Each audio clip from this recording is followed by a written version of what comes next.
YouTube channel. तो हमने जैसे देखा था कि हम जावा में इनपुट कितने टाइप से ले सकते हैं, ठीक है। तो उसके लिए हमने देखा था कि एक होता है यूजिंग स्कैनर क्लास, होता है यूजिंग बफर रीडर। तो हमने जो लास्ट वीडियो था उसके अंदर हमने स्कैनर क्लास का यूज़ देखा था कि उसमें क्या डाटा टाइप्स के लिए कौन सी मेथड का यूज़ होता है और उनका यूज़ कैसे करते हैं। तो ये हमने स्कैनर क्लास वाले वीडियो में देख लिया है, ठीक है। तो जिस किसी ने अभी प्रीवियस वीडियो में देखा होगा, डिस्क्रिप्शन बॉक्स में लिंक दी है, उस पर जाकर आप देख सकते हैं, ठीक है। तो आज के इस वीडियो में देखेंगे कि हम बफर रीडर की हेल्प से कैसे हम इनपुट ले सकते हैं और उसको कैसे यूज़ कर सकते हैं। तो जैसा कि मैंने आप लोगों को बताया था कि जब भी हम बफर रीडर का यूज़ करेंगे तो वो एक्सेप्शन थ्रो करता है, ठीक है। एक्सेप्शन थ्रो करना मतलब एक्सेप्शन फेंकना। तो एक्सेप्शन जब फेंकेगा तो उसको पकड़ने के लिए भी कोई चाहिए होता है, इसलिए इसमें ट्राई कैच नाम की एक्सेप्शन हैंडल करने की मेथड्स होती है, ठीक है। तो उसका भी यूज़ हम आज देखेंगे। उसका हम आज नॉर्मल यूज़ देखेंगे, बाकी जो हमें एक्सेप्शन हैंडलिंग टॉपिक रहेगा उसके अंदर हम उसको पूरा एक्सप्लेनेशन देखेंगे, ठीक है। तब यूजिंग बफर रीडर, ठीक है। तो यूजिंग बफर रीडर जो होता है वो नॉर्मल होता है, जिसके अंदर हमें जो होता है एक मेथड होती है जिसका नाम होता है रीड लाइन करके, ठीक है। तो जो रीड लाइन मेथड होती है वो ओनली इनपुट को ओनली स्ट्रिंग को एज ए इनपुट लेती है, ठीक है। तो हम इसका कोड लिखना चालू करते हैं, फिर उसके अंदर मैं आप लोगों को इंटीजर, फ्लोट और डबल कैसे ले सकते हैं वो भी पूरा एक्सप्लेन करूँगा, ठीक है। तो चलते हैं हमारे फोल्डर के अंदर। यहाँ पर मैं इसको कॉपी करूँगा, पेस्ट करूँगा। इसका नाम देता हूँ मैं बफर एक्स, ठीक है, क्योंकि अगर बफर नाम की इनबिल्ट कुछ लाइब्रेरी हुई तो ये प्रॉब्लम देगा। और मैं आपको बफर रीडर और स्कैनर के अंदर क्या डिफरेंस है वो भी एक्सप्लेन करूँगा, ठीक है। ये देखिए, ये हमारा स्कैनर वाला कोड है, ये वाला। ये मैंने लास्ट वीडियो में एक्सप्लेन किया था, तो जिस किसी ने भी लास्ट वीडियो नहीं देखा होगा वो प्लीज़ देख लीजिएगा। तो आपको स्कैनर क्लास का भी स्कैनर क्लास कैसे यूज़ करते हैं वो पता चल जाएगा। बफर रीडर, ठीक है। तो जो बफर रीडर होता है उसके लिए हमें इंपोर्ट करना होता है, जावा डॉट, ये तो हमारा नॉर्मल है, Java dot lang dot star, ये तो ऑप्शनल है। लेकिन जो बफर रीडर है उसके लिए होता है Java dot I O dot star. I O मतलब तो सिंपल है, इनपुट आउटपुट, मतलब ये इनपुट भी लेगा और आउटपुट भी देगा, ठीक है। तो पहले हम क्लास लिखेंगे, 2 मिनट, बैटरी बैटरी बैटरी, ठीक है। तो पहले हम एक क्लास लिखेंगे, BUFFER बफर एक्स करके, पब्लिक स्टैटिक वॉइड मेन, ठीक है। यहाँ पर ABCD AMG जो भी लिखना हो ना वो लिख सकते हैं, यहाँ पे कोई प्रॉब्लम नहीं, क्योंकि वो एक एरे होता है। फिर अब जैसे कि हमारा बफर रीडर हम स्टार्ट कर रहे हैं, तो बफर रीडर के लिए सबसे पहले जैसे कि अब मैंने आपको जैसे कहा था स्कैनर और बफर रीडर में आपको मैं डिफरेंस बताऊंगा। तो मेन डिफरेंस यही है कि स्कैनर क्लास जो होती है वो डायरेक्ट आउट इनपुट लेती है अपने ऑब्जेक्ट के अंदर, लेकिन जो बफर रीडर होती है ना वो डायरेक्ट इनपुट नहीं लेती, वो इनडायरेक्टली इनपुट लेती है। कैसे? ये देखिए, पहले ये एक input stream reader, input stream reader नाम की एक इसके पास क्लास होती है, जिसको हम देते हैं IOBJ, मतलब ऑब्जेक्ट क्रिएट करते हो new input stream reader system dot in. अब सिस्टम डॉट इन क्या होता है मैंने लास्ट वीडियो में आप लोगों को एक्सप्लेन किया है, तो उसी में आप समझ लीजिएगा कि सिस्टम डॉट इन क्या होता है, ठीक है। तो अब ये पहले इनपुट स्ट्रीम रीडर जो है उसके ऑब्जेक्ट के अंदर इनपुट लेगा, उसके बाद में जो बफर रीडर है उसके अंदर वो इनपुट को स्टोर करेगा, ठीक है। तो ये बफर्ड रीडर, तो इसका मैंने क्रिएट किया BOBJ न्यू बफर रीडर। अब इसके अंदर इस जो इनपुट स्ट्रीम रीडर है उसका ऑब्जेक्ट आएगा, क्योंकि उसके ऑब्जेक्ट के अंदर ही वो वैल्यू है जो कि हम कीबोर्ड से लेंगे, ठीक है। तो वो IOBJ के अंदर से बफर रीडर के अंदर स्टोर करेगा, ठीक है। तो अब मैं इसका एग्जांपल देता हूँ एक नॉर्मल सा। जैसे कि आप लोगों ने एक नल छोड़िए, आप लोग देखिए जैसे घर पे खाना बनाए, ठीक है। तो जैसे कि खाना बनाए तो एक बर्तन में रखा है, जैसे मान लो कि सब्जी एक बर्तन में रखी है, ठीक है। सब्जी छोड़िए, खीर खीर समझ लीजिए, खीर एक आपने बर्तन में रखी है। तो अगर आप उस बर्तन से ही डायरेक्ट खीर पीने लग जाओगे, ठीक है, मतलब बर्तन को ही उठा के आप डायरेक्ट पीने लग गए, तो वो स्कैनर क्लास है। मतलब कि जैसे कि ये मान लो इसने बर्तन है और उसने उठाया और ये डायरेक्ट पीना चालू कर दिया, लेकिन ये गलत चीज़ है। इसीलिए पहले आपको बर्तन में से एक प्लेट में या कटोरी में लेना होगा, फिर उसको पीना चालू करना होगा। तो इसके लिए बफर रीडर है। जैसे कि ये बर्तन है, बर्तन में से आपने जो खीर है उसको आपने एक प्लेट में ली, फिर उस प्लेट से आपने पीना चालू किया, तो ये गुड प्रोग्रामिंग है, ठीक है। तो जो स्कैनर है वो डायरेक्टली पीता है, और जो बफर रीडर है वो पहले प्लेट में लेगा और फिर पिएगा, ठीक है। तो ये क्या पीने की बात चल रही है? खीर। और कुछ मैं समझ ही गया, खीर पीने की बात चल रही है, ठीक है। तो फिर आप इसको और एग्जांपल ले सकते हो, जैसे कि एक नल है, ठीक है, पानी का नल है। तो अगर आप डायरेक्ट उस नल में ही मुंह लगा के पानी पियोगे, तो वो स्कैनर क्लास हो जाएगा। मतलब कि डायरेक्ट आपने नल चालू किया और पीने लग गए पानी, तो वो स्कैनर क्लास हो गया। और जो बफर रीडर क्लास है वो क्या करता है, पहले ग्लास लेगा, उस ग्लास के अंदर उस पानी को लेगा नल से। तो इस नल है उसके अंदर से उसने पानी को लिया ग्लास में, फिर उस ग्लास से पानी को पिएगा, ठीक है। तो ये हो गया हमारा बफर रीडर। तो आई होप आप ये 2 एग्जांपल से समझ गए होंगे। अब आप आपके हिसाब से किसी भी एग्जांपल से इसको रिलेटेड कर सकते हैं, ठीक है। अब हम देखेंगे, इसका हमने ऑब्जेक्ट क्रिएट कर लिया, तो पहले मैं आपको इसका एक्सेप्शन ला के दिखाऊंगा, ठीक है, फिर उसके बाद में हम उसको हैंडल करेंगे। तो एक्सेप्शन क्या होता है और उसको हैंडल कैसे करते हैं, ये तो मैं आपको आने वाले वीडियोस में बताऊंगा, लेकिन मैं अभी नॉर्मल सा शॉर्ट डिस्क्रिप्शन आपको एक्सप्लेन करूंगा। तो जैसा कि मैंने आप लोगों को कहा था कि इसके पास एक रीड लाइन नाम की मेथड होती है जो ओनली इनपुट स्ट्रिंग लेती है, ठीक है। तो पहले तो मैं लिखूंगा यहाँ पर इंटर स्ट्रिंग, क्योंकि मैं आप लोगों को पहले स्ट्रिंग ही लेकर बताऊंगा। तो मैंने जैसे एक स्ट्रिंग ली है str1 equal to bobj dot read line. अब ये bobj डॉट रीड लाइन क्यों किया है, मैंने आपको जैसे लास्ट वीडियो में एक्सप्लेन किया था कि जो हमारी स्कैनर क्लास है उसके अंदर इनबिल्ट मेथड्स है, तो उनको एक्सेस करने के लिए हमें ऑब्जेक्ट का यूज़, ऑब्जेक्ट की हेल्प लगेगी। तो इसलिए हमने ऑब्जेक्ट के हेल्प से उस मेथड को एक्सेस किया है, कॉल किया है, ठीक है। फिर ये उसके अंदर जो भी लेगा उसको हमें प्रिंट करना होगा, तो हमने str1 को प्रिंट कर दिया। तो इसके आगे मैं एक काम करता हूँ, लिख देता हूँ स्ट्रिंग इस, तो उसको सेव किया। अब मैं देखिए, अब मैं इसको रन करके बताऊंगा, लेकिन मैं आपको पहले ही बता रहा हूँ इसके अंदर एरर आएगा।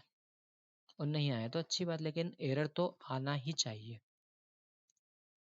BUFFER बफर डॉट जावा, ये देखिए क्या बोल रहा है ये कि अनरिपोर्टेड एक्सेप्शन, ये आ गया आपके सामने एक्सेप्शन, इनपुट आउटपुट एक्सेप्शन। जैसा कि मैंने आप लोगों को बताया था कि जब भी हम बफर रीडर का यूज़ करेंगे तो एक्सेप्शन तो जरूर फेंकेगा ये, ठीक है।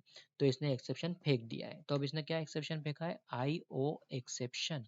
तो इसको मैंने यहाँ से, सॉरी, इसको मैंने यहाँ से किया Ctrl+C से कॉपी, और यहाँ पर मैं लिखूंगा ट्राई कैच।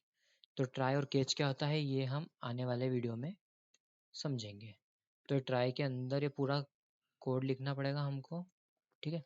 ये जो पूरा कोड है ट्राई के अंदर आएगा, और केच के अंदर जो भी हमारा एक्सेप्शन है वो लिखा है। जैसे हमारा IO एक्सेप्शन था तो मैंने उसको कॉपी कर लिया था, तो इसको मैंने EOBJ नाम दिया, और यहाँ पर इसको मैंने system.out.println कर दिया EOBJ, और इसके आगे लिख देता हूँ मैं एक्सेप्शन,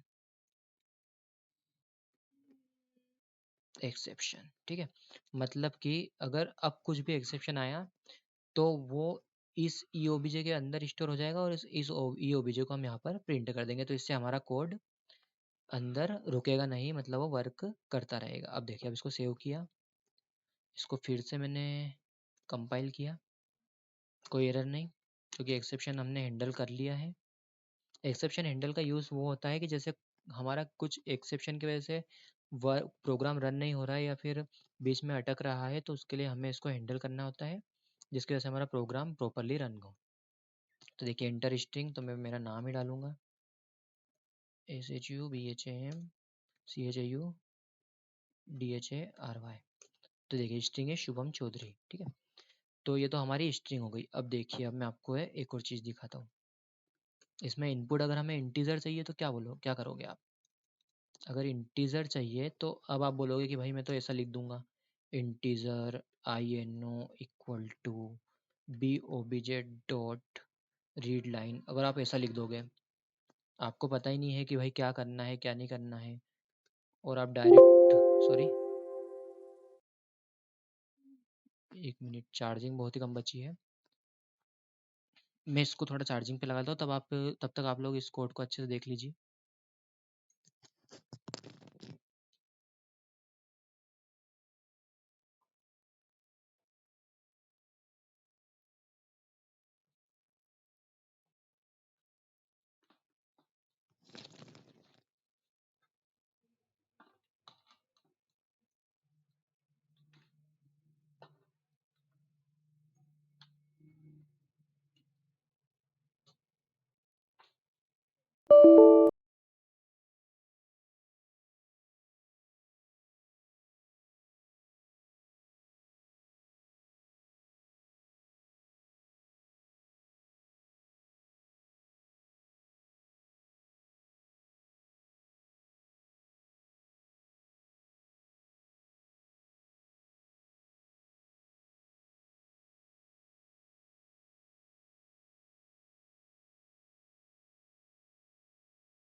तो आई होप आप लोगों ने देख लिया होगा, सॉरी बीच में डिस्टरबेंस के लिए, वो थोड़ा चार्जिंग प्रॉब्लम थी।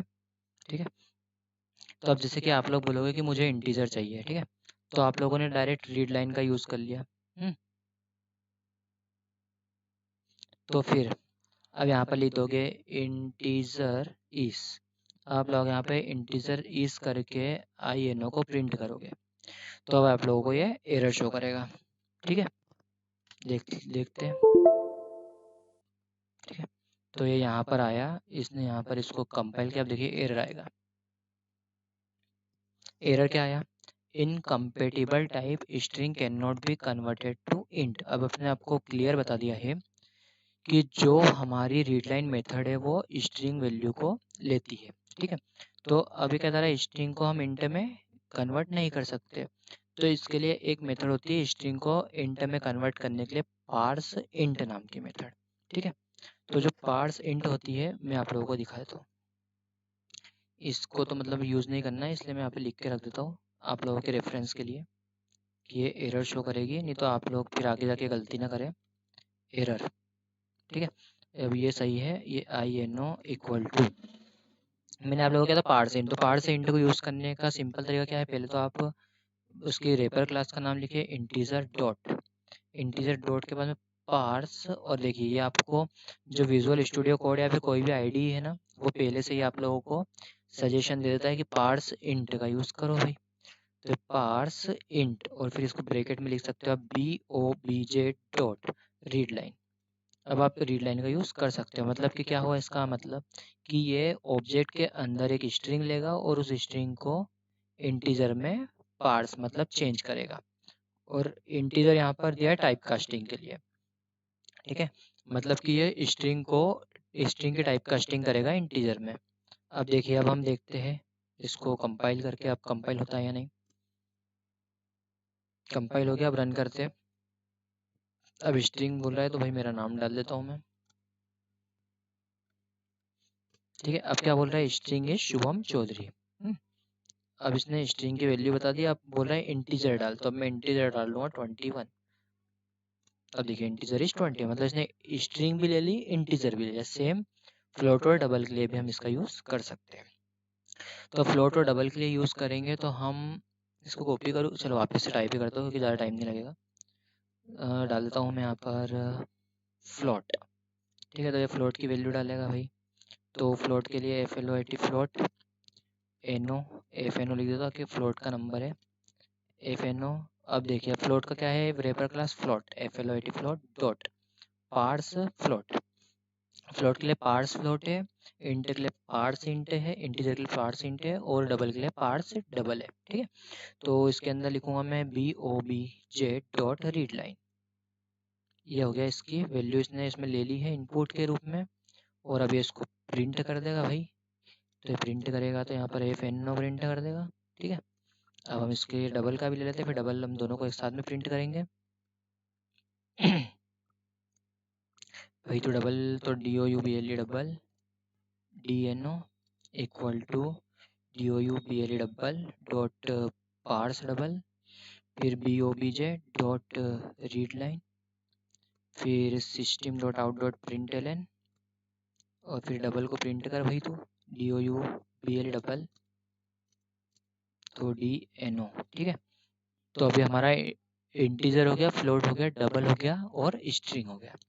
अब हम इसको कंपाइल करके रन करेंगे। सक्सेसफुली कंपाइल हो गया, अब रन करते हैं। इंटर स्ट्रिंग अभी जय श्री राम। ठीक है, तो देखिए स्ट्रिंग है जय श्री राम और इंटीजर 21 डाला, integer 21, float 21.25, float is 21.25, double 52.54566, double is 525456। ठीक है, तो देखिए इसने स्ट्रिंग भी ले ली, इंटीजर भी ले लिया, फ्लोट भी ले लिया, डबल भी ले लिया। तो अब आपको इसके अलावा और क्या चाहिए, मतलब ये मेन मेथड तो यही होती है। ठीक है, तो बफर रीडर का भी आपने यूज़ देख लिया होगा। और हाँ मेन चीज़, अगर आप इसको कैच नहीं लिखेंगे तो भी एरर देगा। मैं उस एरर को भी दिखाया तो आपको, क्योंकि ट्राई को हम कभी भी अकेला नहीं लिख सकते, क्योंकि ट्राई मतलब वो फेंकेगा। तो भाई जब फेंकेगा तो कैच करने वाला भी चाहिए ना, नहीं तो अब आप एग्जांपल ले लीजिए, किसी ने आपकी तरफ बॉल फेंकी और अगर आप उसको कैच नहीं करोगे तो आपके मुंह पे भी लग सकती है ना। ठीक है, या नीचे भी गिर जाएगी, तो वो मतलब ठीक बात नहीं है, इसलिए आपको कैच करना चाहिए। तो उसके लिए देखिए, ये देखिए अब क्या बताएगा कि भाई कैच तो लिख तू। देखो इसने कहा ट्राई विदाउट कैच फाइनली और रिसोर्स डिक्लेयर्स। तो जो फाइनली है उसका भी यूज़ कर सकते हैं, लेकिन मैं आपको जब एक्सेप्शन समझाऊंगा तब उसका यूज़ करेंगे, अभी नहीं। तभी केवल ट्राई और कैच। तो क्या ना ट्राई विदाउट कैच मतलब भाई तू फेंकेगा तो पकड़ने वाला भी तो चाहिए ना, तो जब तक पकड़ेगा नहीं काम कैसे चलेगा। तो इसीलिए ट्राई के साथ हमेशा कैच का यूज़ करना है। इसने क्या बताया कि भाई ट्राई विदाउट कैच कभी यूज़ नहीं करना। ठीक है, सिंपल सी बात बताइए उसने। तो यहाँ पे कंट्रोल जैसे अंडू करेंगे, सेव करेंगे, फिर से इसको कंपाइल करेंगे, अब नहीं बोलेगा कुछ। ठीक है, अब बोलेगा कि भाई तू स्ट्रिंग डाल, तो मैं डाल दिया राम, राम आ गया। 25 आ गया, 25.25 आ गया, 25.5252 का जो भी डालना है वो डाल दिया, ये आ गया। ठीक है, तो ये हो गया हमारा बफर रीडर। तो आप लोग समझ गए होंगे कि स्कैनर और बफर रीडर क्या होता है और क्या क्या डिफरेंस होता है। ठीक है, तो जिस किसी ने भी स्कैनर वाला वीडियो नहीं देखा होगा प्लीज़ स्कैनर वाला भी देख लीजिए। और उसके पहले एक पैकेज नाम का वीडियो जिसके अंदर मैंने खुद का पैकेज कैसे क्रिएट करते हैं वो बताया है, उसको पूरा अच्छे से एक्सप्लेन किया है कि आप खुद का पैकेज भी अच्छे से क्रिएट कर सकते हो और आपको उसको रटने की, याद करने की कोई ज़रूरत नहीं पड़ेगी, नेट की भी ज़रूरत नहीं पड़ेगी। आप खुद ही उसमें पैकेज क्रिएट कर सकते हैं बिना दिमाग लगाए। मतलब उसमें आपको माइंड भी लगाने की कोई ज़रूरत नहीं है, कोई लॉजिक नहीं, कुछ नहीं, बस नॉर्मल सा पैकेज क्रिएट करना है आपको।